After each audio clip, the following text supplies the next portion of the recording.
Yan, good morning sa inyo mga kamamaw. Gamit na natin yung ating Pocket 3, Osmo Pocket 3. So ngayon, bibili ako ng naubusan ng dog food tsaka ng bully stick yung mga alaga natin.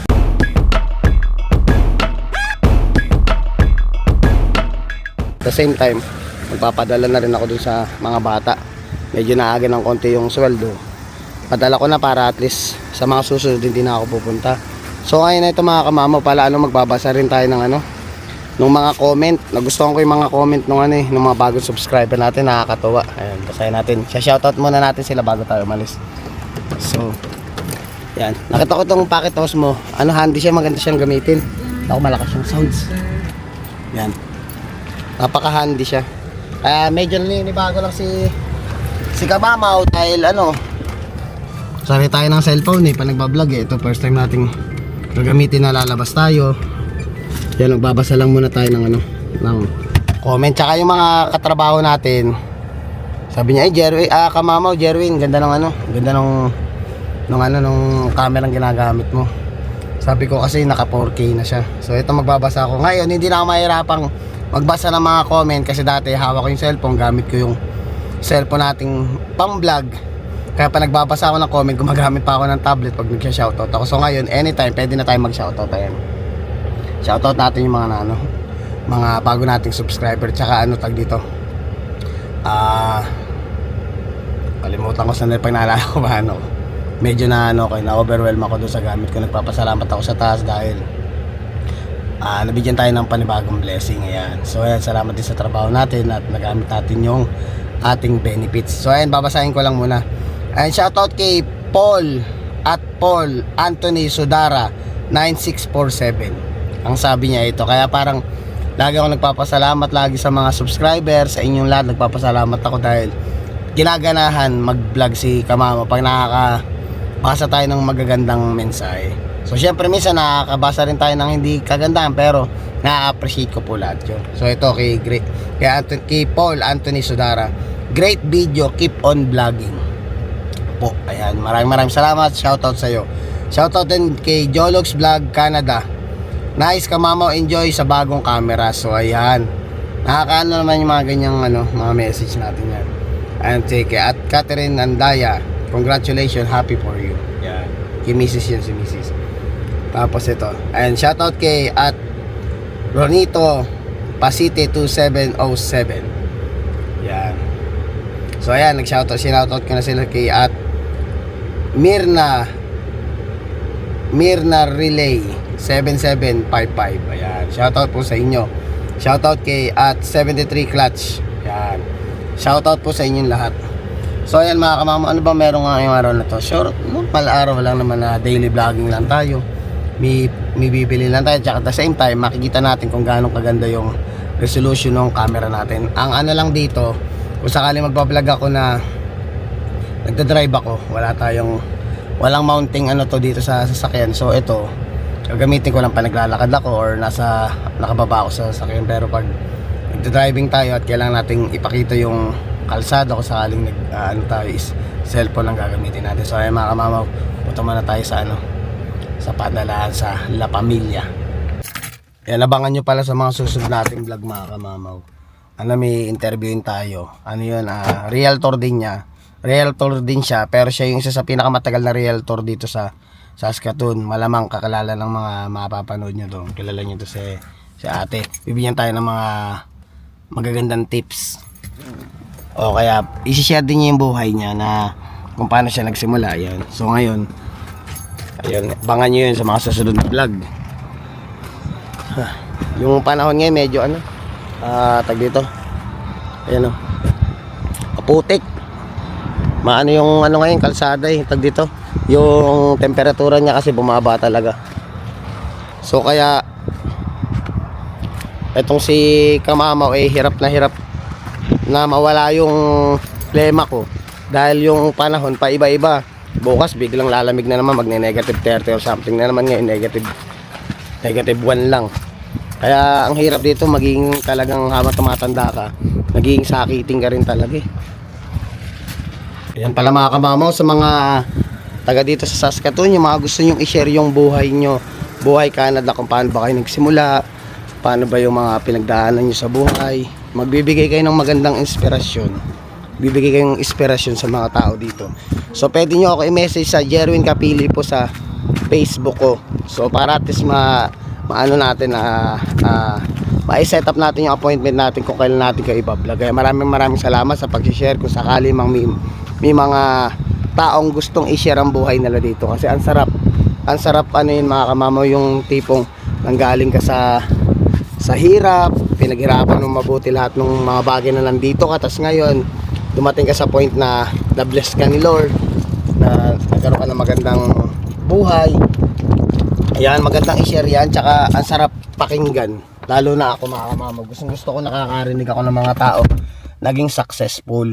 Ayan, yun yung mga bagay na parang nakapagbigay ba ng good vibes tsaka inspirasyon sa mga taong nawawala na ng pag-asa sa buhay. Kaya kayo, kung may mga buhay Canada kayo na gusto nyong i-share sa ating mga manonood, i-message nyo lang ako, Jerwin Capili, sa aking Facebook po. Pala mga kamamaw, may nagtatanong pala sa akin. Laging inaano nila sa akin, sabi, paano daw ba ako nakarating dito? Si-share ko na lang din, pero na-share ko na to dati. Sa mga bagong nagtanong lang, paano daw nakarating dito? So nakarating kasi ako dito mga kamamaw is 2014, April 9, 2014. Yan, so dumating ako dito, work permit po ako. So work permit, like 2 years contract po yung kontrato ko nung dumating ako dito. Kasi minsan, napapagkwento lalo yung ibang katrabaho natin, yung mga ibang lahi na galing daw sila sa mga express entry. Actually, hindi natin alam yung mga ideyang ganun dati.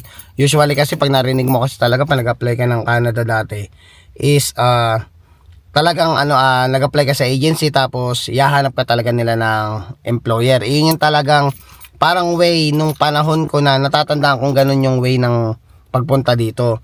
So ngayon may mga express entry na tinatawag. May nagtanong lang sa akin na parang gusto na lang din i-share sa'yo. Tinanong nila sa akin, sabi niya, Jaron, magkano ba yung nagastos mo? Kasi nga express entry sila eh.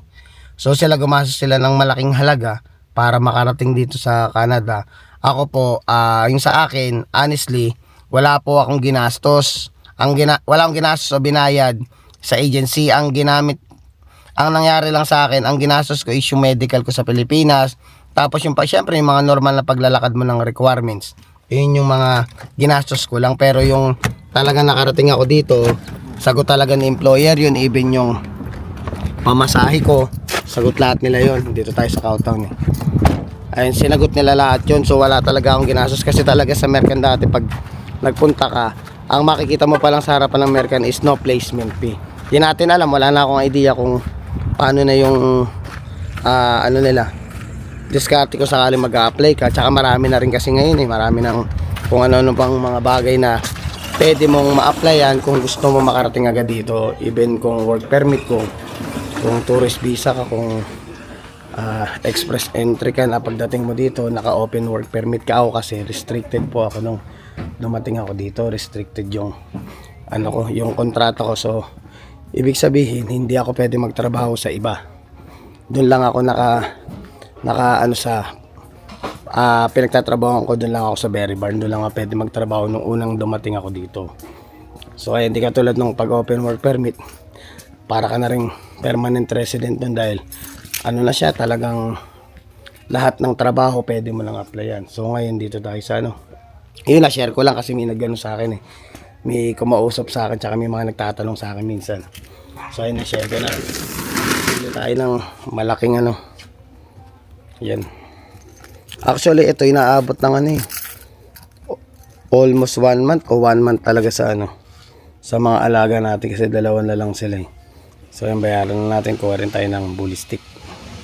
Mamang ganda oh. Kung gagawa ka ng yung sa dog tag ng aso mo, ayun, computerized na siya. Lalagay mo na lang yung napili mong tapos lalagay nila yung pangalan ng aso mo. Ganda. Mama, napagbigyan ako, nagpaalam kasi ako, sabi ko ikot lang ako dito kasi hindi ko pa napakita sa mga natin tong dito sa loob ng Cowtown. Usually dito sa Cowtown meron siyang mga bilihan ng mga gamit ng sa aso, sa pusa, meron din sa pangkabahay. So ngayon ito papakita ko sa inyo yung mga meron dito sa loob.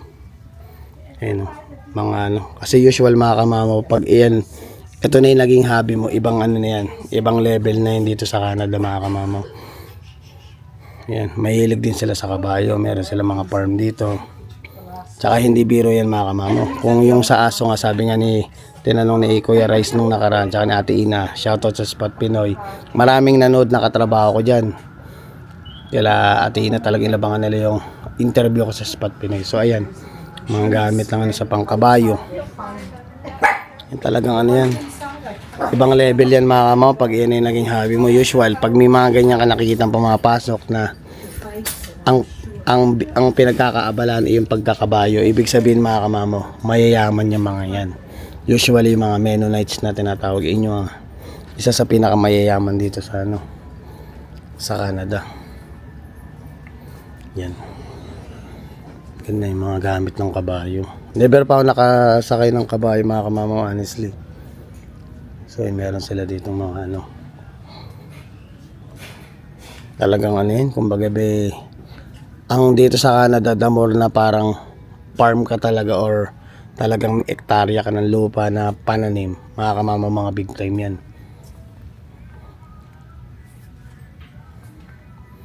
Makikita mo yung mga sasakyan ng mga yan pag yung nag-grocery sila dito sa kakapal ng ano, sa bagay, malalaki kasi yung kabayo. Si Legend pa nga lang, hinahatak na ako, paano pa kaya pag kabayo hindi mo kontrolado. Yung dami nilang gamit dyan. May best pa sila dyan yan. Dami. Nakakaalo din mga kamama kasi kung mag-iikot ka tapos makikita may mga ganito-ganito. May mga brush din sila na ano. Grabe, $10.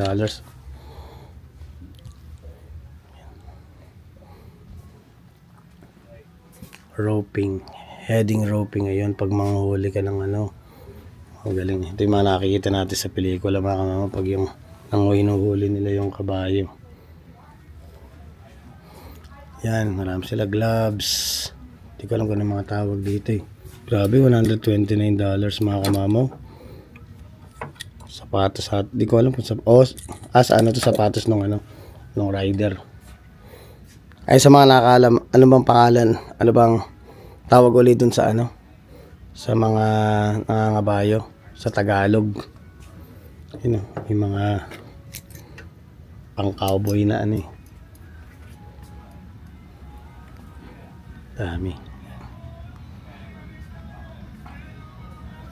Ayan, ikot pa tayo. Napagbigyan tayong chance eh. Samantalay na natin. Ito. Magkano ganito? 1,000. 1,200 mga kamamo. Medyo ginagamay ko pa yung ano eh, yung camera. Naghahanap siya ng ano eh. Naghahanap siya ng tao.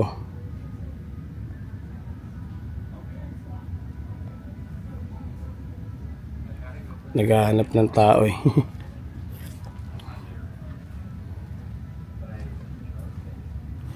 Naghahanap siya ng tao kaya medyo naninibago tayo. So ngayon dito, ikot tayo sa ano, sa mga sapatos naman. Tingnan natin mga presyo ng sapatos na ano.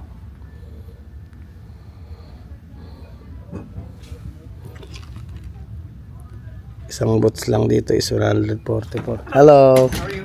Good. Oh, no, I'm just vlogging this. Yeah. Ganda, grabe. Kung ganyan ka mga kamama, mabisyo ka na, pero iba yung ano nito. Ibang level to mga kamama. Talagang pagkakagastusan mo. Kasi kanya-kanya naman talaga tayo ng ano eh, ng libangan talaga eh. Grabe yung ano, sapatos. 369. Yan. Ang ganda oh. Setup nila eh. Puro sapatos. Hello. Hi. Thank you so much. Ikot lang tayo. So ngayon nakita natin mga sapatos. Ang susunod naman natin makikita is yung mga cowboy hat. Ayan. Dito naman tayo sa cowboy hat. Yung mga cowboy hat nila. Magagandang ano eh. Leather na ano talaga eh. Kalidad yung ano eh. Kalidad. Ang ganda.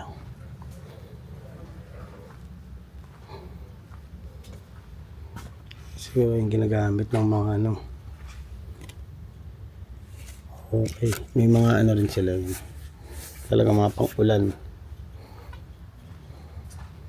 Meron din sila dito sa ano. Ay, hindi mga Carhartt na ano to eh. Yan. Bali halo-halo siya. Hindi lang sa pang kabayo. May ibang damit din na maano mo. Pero maganda dito sa Cowtown kasi mga kamamaw. Even dun sa mga dog food ng mga alaga natin, medyo mas mura dito. Tsaka kadalasan pag nagkaka-promo sila dito, minsan namimigay sila ng treats dun sa may ano, sa may cashier. So ayun, naikot ko na kayo sa ano, sa loob. Ngayon lang ako nakaikot, tagal-tagal ko nang bumibili dito. Ngayon lang ako nakaikot dun sa may ano, sa mga gamit na pang ano, pang kabayo. So ayun mga kamamaw, ano, tag dito, dadaan ako sa freezer meat sa may ano, dun sa tropa natin. And maraming salamat. Thank you so much for giving me a chance. Thank you. Yun, paswerte pala. Daan lang ako dito sa gasolinahan. Bili lang ako ng ano, ng loto natin. Baka swertehin. Yan mga kamamaw, lagi kong dinadasal to. Lagi akong dumadaan linggo-linggo. Bibili ako ng ticket. Sana ako swertehin man lang. Di naman ako nag-expect na makuha ko yung jackpot mga kamamaw. Magkaroon lang tayo ng pangsimula. Gusto ko yung parang re-refresh mo ba. Yun lang naman lang gusto ko yung mabayaran natin kung sakaling may utang tayo dito.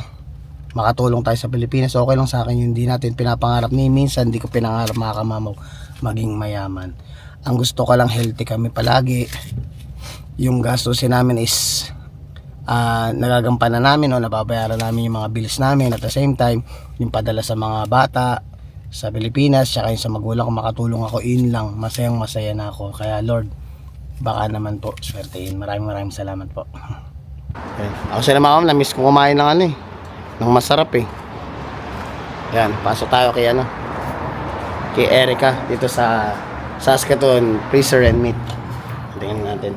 Tsaka abangan nyo yan mga kamamo, ibablog ko din yan. Medyo busy lang siya ngayon kaya hindi natin masikaso. Hanap tayo. What's up? Ano yan? Yung camera medyo kinagamay ko pa, hindi ko pa kabisado. Hindi lumalabas yung ano. Kasi naka-face ano siya eh. Oh, ng crispy pata.